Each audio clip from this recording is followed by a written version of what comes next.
Would you like to learn how to self-publish a children's book?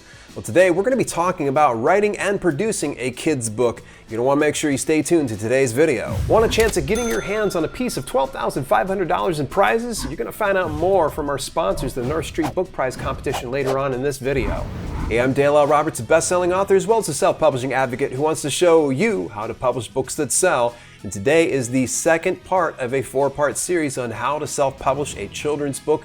And we're going to focus on how to actually write the content. If you missed the past video, I recommend that you go take a look at it. We talk a little bit more about keyword research.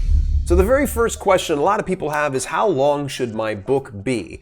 And it's going to be largely dependent on the value you want to deliver and what the audience has come to expect. So in your research in the past video, hopefully you noticed some of the best-selling books, and you're going to want to pay attention to them and the categories that they're put into. And go to see the bestseller list of each one of these particular types of books. And in the top 20 best-selling books for your children's book niche, you're going to see how many pages those 20 books are doing.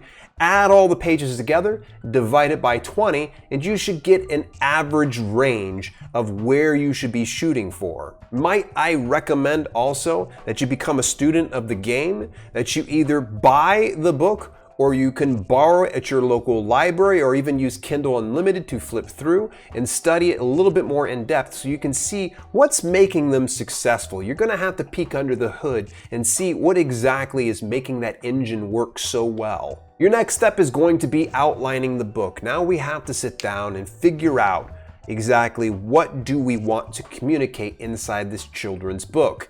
And I would recommend, if you're doing an illustrated book, you storyboard. Now, when you storyboard, it's going to be a simple thing of just writing out some boxes, put some lines right next to them, and just draw some crude drawings of what to expect in your illustrated book. And in the lines right next to it, you're going to kind of give a rough sketch of what's going to be happening.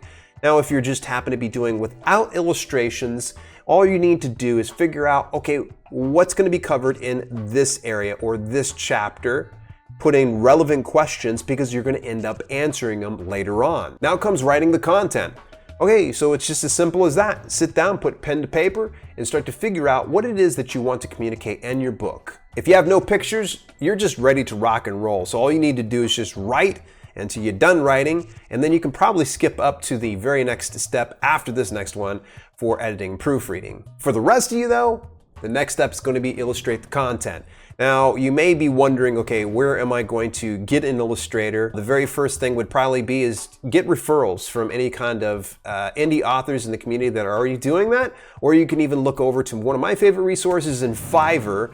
Fiverr actually has a number of children's book authors. You can actually go ahead and take a look at what Fiverr has to offer over at dalelinks.com/Fiverr, that's Fiverr. But if you're like me, you like to do it yourself, and then this is what I did for my specific series of books called Grumpy Gus.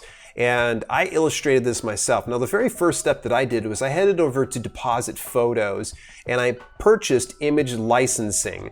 It's important to note that when you do purchase image licensing or graphic licensing, read the fine print, because in some instances, they won't allow you just to take the art and sell it as is. They will allow you to use it in combination with other pieces of art or a deviation of that specific type of graphic. So this is what I ended up doing, is I purchased the image licensing for the head, the arms, the body, the legs, the shoes, the hands, everything. And I was able to kind of Frankenstein some of these things together through a software that was called GIMP. Now, GIMP is an open source software. So if you find yourself strapped for cash, GIMP's probably going to be the best option when it comes to doing your illustrations on your computer. If you need some great in-depth tutorials, might I recommend you take a look at two different channels. One's called Davies Media Design. It's strictly about GIMP. And then there's another one that's called Logos by Nick. Now, Logos by Nick, they cover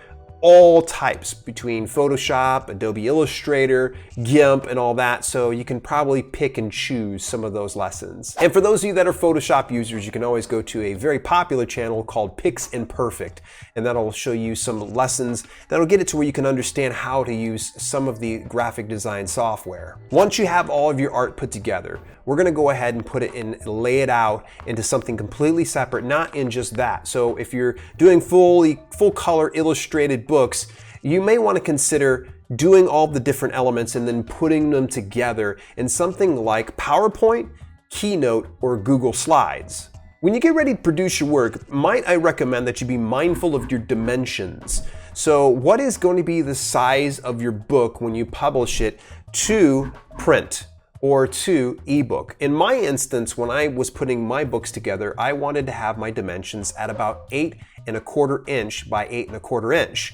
That way, when I would put it together, it'd be available for print, and then I could format it automatically for ebook. Once you have everything all set and all the layout that you want to, you're gonna go ahead and export to PDF. Before we get to the final and most important step, I wanna share with you a way that you can win $5,000 for your children's picture book. The sponsors of our channel, Winning Writers, presents the 6th annual North Street Book Prize competition. This is a competition that's run every mid-February to the end of June. It's available to hundreds of writers across 6 different categories. There's prizes up to $12,500 for all the people that win, and most importantly, there is a $5,000 grand prize winner that's going to be selected. Now, I know what you might be thinking. Is this legit? And of course it's legit. I'm sharing here on this channel. In fact, one of the sponsors of the North Street Book Prize competition is BookBaby, a very legitimate, incredible service. And also, the Alliance of Independent Authors Watchdog list actually recommends this. That's a good thing. To enter for your chance to win that $5,000 grand prize, you're gonna head on over to winningwriters.com/Dale. And now to the final point. The PDF file is going to be ready to rock and roll for print right out the gate, but not so much for ebook right away. That's okay, because you're not gonna publish it right now.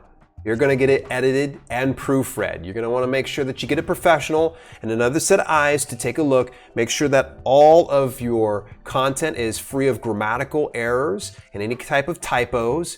That maybe if they can recommend anything as far as artistically speaking on how you kind of tweak things, then you can do that. Don't skip this step. Just putting your book out into the market without having another set of eyes on it really opens you up for some bad reviews later on. Fix it where it's necessary. Don't rush the process. Make sure you have a children's book you can be proud of. Now, when it comes to formatting the book, again, we've already got it set for print. So once you have it all edited, you had it proofread, you fixed everything, it's set to PDF again, we're ready for the very next step. And that's actually going to be inside this next video here on how to format your book for free. Yeah, that's right. You didn't hear me wrong. We're going to actually talk about how to format it for free. It's going to be in this very next video inside this 4-part series. I'll see you there.